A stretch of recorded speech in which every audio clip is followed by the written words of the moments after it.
അപ്പോഴേ നമ്മൾ ലോങ് വീഡിയോസൊക്കെ ചെയ്തിട്ട് ഒരുപാട് നാളായി കേട്ടോ. ഇപ്പോൾ ഇത് ഏകദേശം വൈകുന്നേര സമയമായി, അതുകൊണ്ടാണ് ഈ ഒരു ഡാർക്ക്നെസ് ഫീൽ ചെയ്യുന്നത്. അപ്പോൾ ലോങ് വീഡിയോസ് ചെയ്തിട്ട് ഒരുപാട് നാളായി. അപ്പോൾ ഇന്നെന്തായാലും നമുക്കൊരു ചെറിയൊരു ലോങ് വീഡിയോ ചെയ്യാം. നമ്മുടെ വണ്ടിയുടെ ബാക്കിൽ കാണുന്നില്ലേ, നമ്മുടെ സ്പ്ലെൻഡറിൻ്റെ വീഡിയോ തന്നെ ചെയ്യാം. 45,000 കിലോമീറ്ററായി. അപ്പോൾ അതിൻ്റെ ഒരു വീഡിയോ ചെയ്യാം കേട്ടോ. 45,000 കിലോമീറ്റർ എന്തൊക്കെ പണികൾ വന്നു എന്നുള്ളതിൻ്റെ ഒരു ചെറിയൊരു വീഡിയോ ആണ്.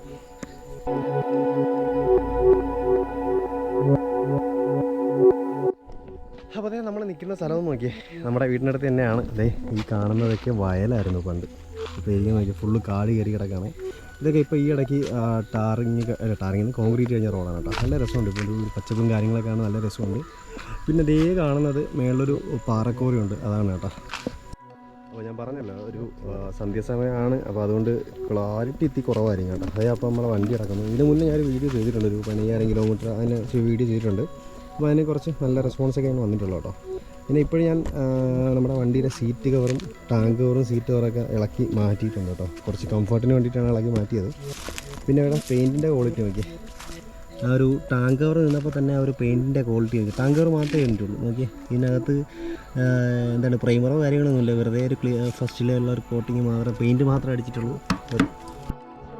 പിന്നെ എനിക്ക് ഇടയ്ക്ക് ചെറിയൊരു ആക്സിഡൻറ്റ് ഉണ്ടായിട്ടുണ്ട് കേട്ടോ. ഈ വണ്ടിയിൽ തന്നെ ചെറിയൊരു ആക്സിഡൻറ്റ് ഉണ്ടായി. വേറൊരു വണ്ടി തന്നെ ഇടിച്ചു. എൻ്റെ കാല് കൊണ്ടിട്ടാണ് ഇവിടെ ഒരു ബെൻഡായിട്ടുള്ളത്. എൻ്റെ മുട്ട് കൊണ്ടാണ് ഈ ഒരു ബെൻഡിങ് ഉള്ളത്. അപ്പോൾ ഇതിൻ്റെ ഒരു ക്വാളിറ്റി പറയണ്ടല്ലോ, അത്രയ്ക്ക് നല്ല ക്വാളിറ്റി ആയിരിക്കും, മനസ്സിലായല്ലോ.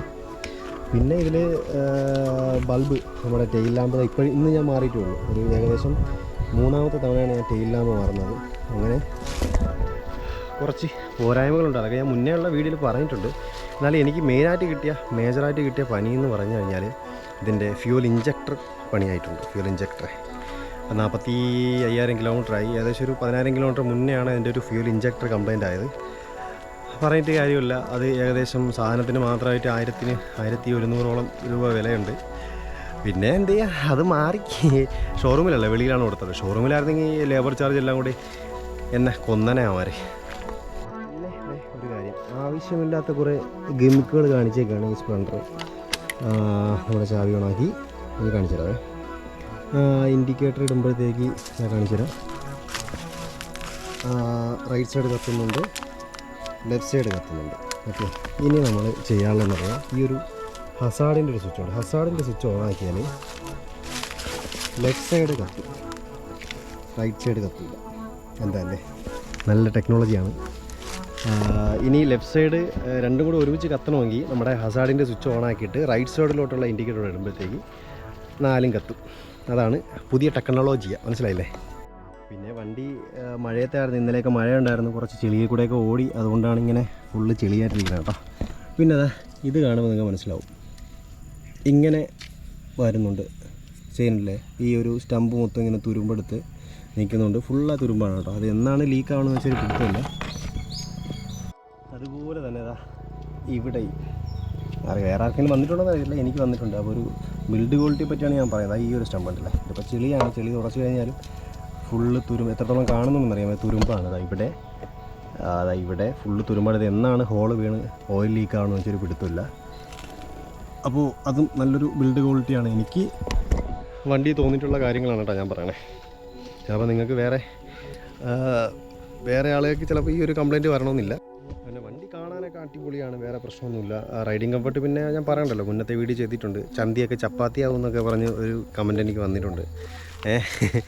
അപ്പോൾ പിന്നെ ഞാൻ പറഞ്ഞില്ലേ, നേരത്തെ പറഞ്ഞ പോലെ ഈ ഒരു പെയിൻറ്റിൻ്റെ ക്വാളിറ്റിയാണ്. നമ്മൾ നോർമലി മുകളിലുള്ള പെയിൻറ്റ് ക്ലിയർ കോട്ട് എല്ലാം പോയി കഴിഞ്ഞാൽ അതിൻ്റെ അകത്തുള്ളൊരു പ്രൈമറിൻ്റെ കോട്ടിങ് നമുക്ക് കാണാൻ പറ്റും. പക്ഷേ ഏതാ നോക്കിയാൽ ഇതിൽ പ്രൈമറൊന്നും കാണാനേ ഇല്ല, വെറുതെ നമ്മുടെ ഫുൾ ആയിട്ട് പെയിൻ്റ് അങ്ങ് ചെയ്തേക്കാണ്. ഒരു ക്വാളിറ്റി ഇല്ല. ഈ ഒരു സ്ക്രാച്ച് വീണമെന്ന് പറഞ്ഞു കഴിഞ്ഞാൽ നമ്മുടെ ടാങ്ക് കവർ ഇട്ടുന്നിട്ട് സ്ക്രാച്ച് വീണതാണ്, അതിൻ്റെ ഒരു ഇതാണ് കേട്ടോ. അപ്പോൾ നിങ്ങൾ ചിന്തിക്കുക, 1,06,000 രൂപ കൊടുത്ത് ഈ വണ്ടി എടുക്കണോ വേണ്ടതെന്ന് നിങ്ങൾ ചിന്തിക്കുക കേട്ടോ. പിന്നെ ചെയിൻ സ്പ്രോക്കറ്റ് മാറിയിട്ടുണ്ട് കേട്ടോ. ചെയിൻ സ്പ്രോക്കറ്റ് അത് ഇന്നാണ് മാറിയത്. 45,000 കിലോമീറ്ററായി. നോക്കുമ്പോൾ അറിയാം, 44,768 കിലോമീറ്ററായി.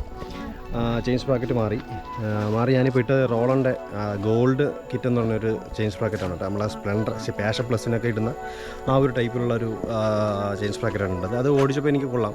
700 രൂപ എന്തോ ആയിട്ടുള്ളൂ. നമ്മുടെ ഹീറോയെ മേടിക്കണേക്കാളും കുറച്ചുകൂടെ ലൈഫ് കൂടുതലാണെന്നാണ് എനിക്ക് തോന്നുന്നത്. ഞാൻ കേട്ടിട്ടുള്ളത് അങ്ങനെയാണ്. ഒരുപാട് അഭിപ്രായം നോക്കിയിട്ടാണ് ഞാൻ ഇത് മേടിച്ചത്.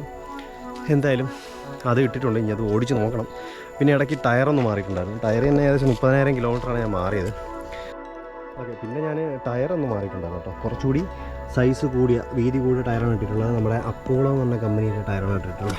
അപ്പോളോയുടെ എവിടെ അപ്പോളോയുടെ എന്താണ് ആക്റ്റി ഗ്രിപ്പ് എന്ന് പറഞ്ഞിട്ടൊരു ടയറാണ് കേട്ടോ അടിച്ചിട്ടുള്ളത്. എന്തായാലും കൊള്ളാം. കുറച്ചുകൂടി വീതിയുള്ള ടയറാണ്. അപ്പോൾ ഇതൊക്കെയാണ് ഞാൻ പറഞ്ഞില്ല 40,000 കിലോമീറ്ററിൽ എനിക്ക് വന്ന പണി. മെയിനായിട്ട് വന്ന പണി എന്ന് പറഞ്ഞാൽ ഞാൻ പറഞ്ഞ ഒരു ഫ്യൂവൽ ഇഞ്ചക്ടറാണ്, ഫ്യൂവൽ പമ്പല്ല. ഒരു ദിവസം രാത്രി ഏകദേശം തിരുവനന്തപുരത്തുള്ളവർക്ക് മനസ്സിലാവും 4-5 വെച്ചാണ് എനിക്ക് ഈ ഒരു വണ്ടിയിൽ മിസ്സിങ് ആണ്, ഫുള്ളായിട്ട് മിസ്സിങ് വന്നു. ഞാനങ്ങനെ സ്റ്റാർട്ട് ചെയ്യാൻ നോക്കിയിട്ട് പറ്റുന്നില്ല. പിന്നെ സ്റ്റാർട്ടായാലും നമ്മൾ ഒരുപാട് ആക്സിലേറ്റർ കൊടുക്കുമ്പോഴത്തേക്ക് വണ്ടി അങ്ങ് ഓഫായി പോവാണ്. എന്നുവെച്ചാൽ ഫ്യൂവൽ കറക്റ്റായിട്ട് സ്പ്രേ ചെയ്യുന്നില്ല, അങ്ങനൊരു പ്രശ്നമായിരുന്നു. പിന്നെ അവിടെ നിന്ന് ഞാൻ എങ്ങനെയൊക്കെയോ ഓടിച്ച് വെഞ്ഞാറമൂട് വരെ എത്തി. അവിടെ ഒരു വർക്ക്ഷോപ്പിൽ കാണിച്ചു. അപ്പോൾ അവർ നോക്കിയിട്ട് പറ്റുന്നില്ല. കാര്യം എല്ലാം സെൻസറാണല്ലോ.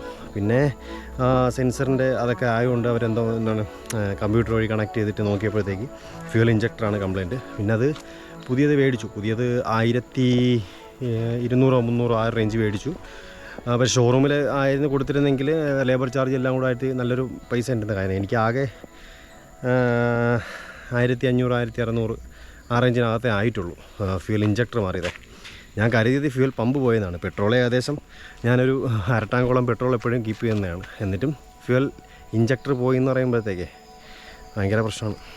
അപ്പോൾ സ്പ്ലെൻഡർ എന്നാൽ ഇപ്പോഴത്തെ മാറ്റങ്ങൾ കുറച്ച് മിനുക്ക് പണികളൊക്കെ ചെയ്ത് കഴിഞ്ഞാൽ സ്പ്ലെൻഡർ തന്നെയാണ്.